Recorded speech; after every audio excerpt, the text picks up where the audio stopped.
Mantan pelatih Real Madrid takut lawan timnas Indonesia di babak keempat kualifikasi Piala Dunia 2026 zona Asia.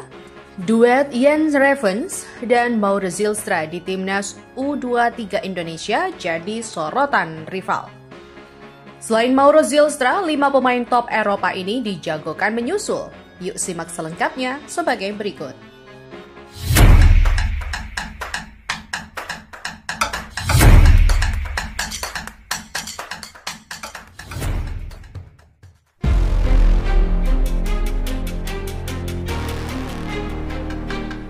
Mantan pelatih Real Madrid yang kini membesut timnas Qatar, Julen Lopetegui, mempersiapkan betul timnya jelang turun di babak keempat kualifikasi Piala Dunia 2026 zona Asia.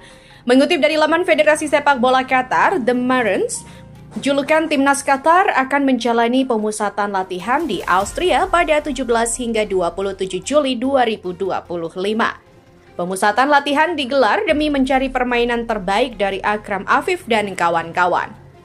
Terlebih, target besar mereka canangkan yakni lolos Piala Dunia untuk pertama kalinya lewat jalur non-tuan rumah. Ditempatkan di pot 1, drawing babak keempat kualifikasi Piala Dunia 2026 zona Asia digelar di Kuala Lumpur, Malaysia pada Kamis 17 Juli 2025. Timnas Qatar ditempatkan di pot 1 drawing bersama Arab Saudi.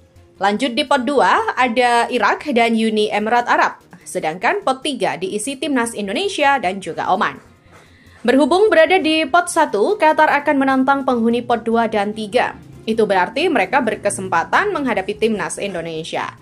Nantinya, 6 negara di atas akan dibagi ke dalam 2 grup, yang mana masing-masing grupnya berisikan 3 tim. Tim teratas lolos otomatis ke Piala Dunia 2026, sedangkan tim runner-up akan menjalani playoff Asia terlebih dahulu. Tim pemenang playoff Asia melanjutkan perjuangan di playoff antar konfederasi. Waspada digembosi timnas Indonesia. Ya, meski berstatus tuan rumah, babak keempat kualifikasi Piala Dunia 2026 zona Asia, pantang bagi Qatar memandang remeh tim lawan, termasuk timnas Indonesia. Julen Lopetegui paham betul, tak ada jaminan tim kuat akan memenangkan pertandingan di sepak bola. Track recordnya saat menangani Real Madrid dapat dijadikan acuan. Dari 14 pertandingan menangani Real Madrid pada 2018 hingga 2019, Los Blancos hanya menyabet 6 menang, 2 imbang dan 6 kalah. Akibatnya, ketika musim baru bergulir seperempat jalan, Julen Lopetegui dipecat manajemen Real Madrid. Kondisi ini yang tak mau dialami Julen Lopetegui bersama timnas Qatar. Terlebih, tim-tim di babak keempat kualifikasi Piala Dunia 2026 zona Asia seperti Irak dan Uni Emirat Arab memiliki materi pemain mumpuni. Belum lagi, timnas Indonesia yang diprediksi mendapatkan pemain keturunan tambahan sebelum Oktober 2025.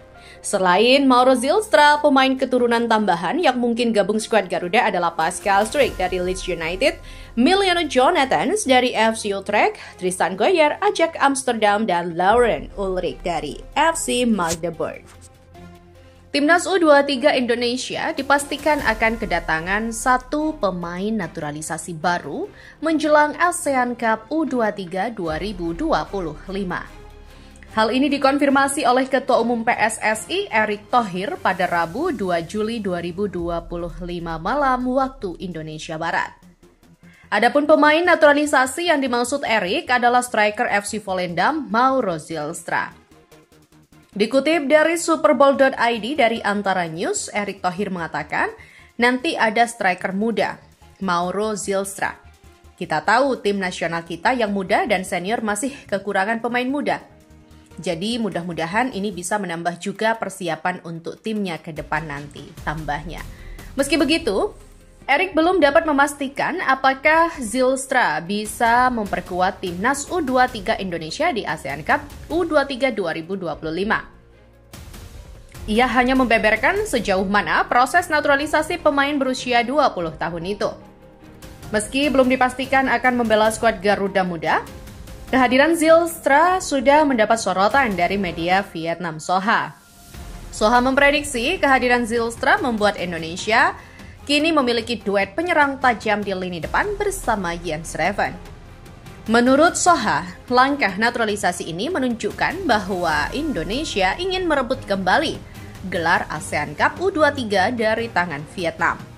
Bersama Mauro Zylstra dan juga Jens Reven, Indonesia punya dua senjata yang mumpuni dan bisa tampil percaya diri di ASEAN Cup U23 2025 yang akan digelar mulai 14 Juli mendatang.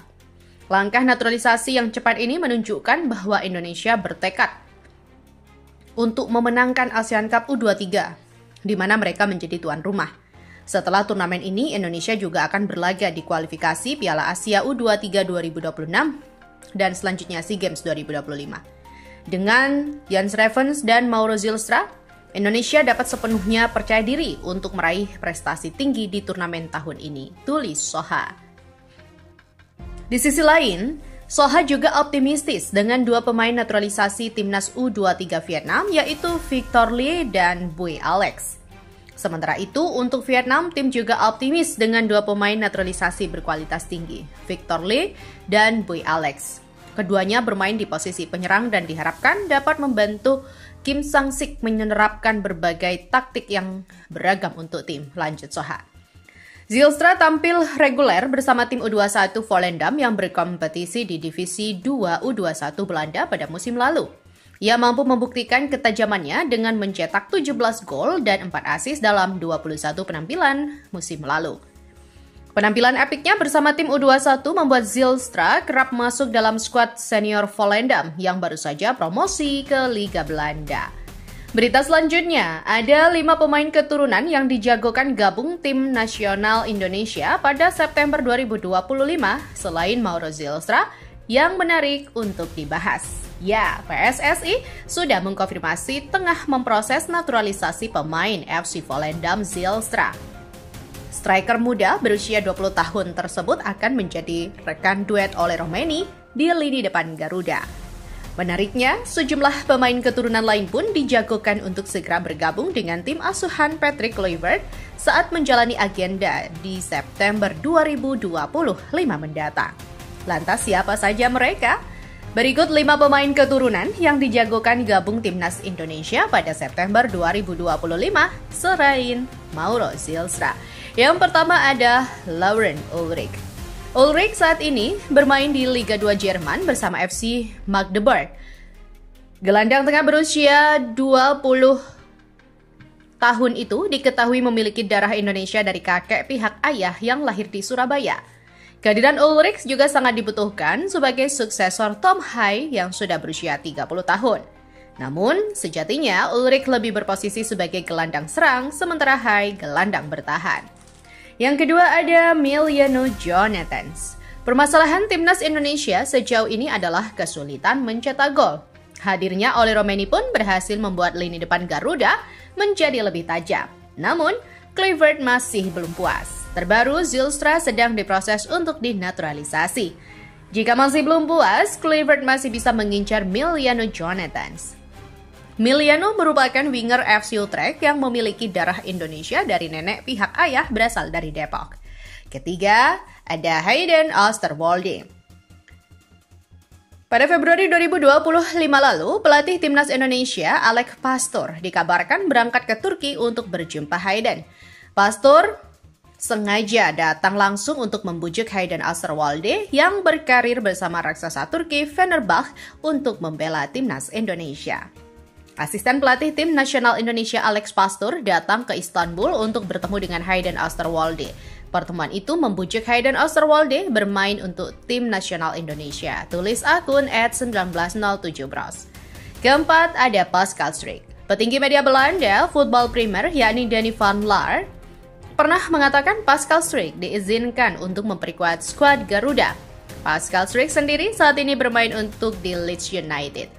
Seseorang yang tidak banyak disebutkan, Pascal Struijk diizinkan bermain untuk Indonesia. Dia adalah pemain yang luar biasa, kata Danny van Laar, mengutip dari Voetbal Primer.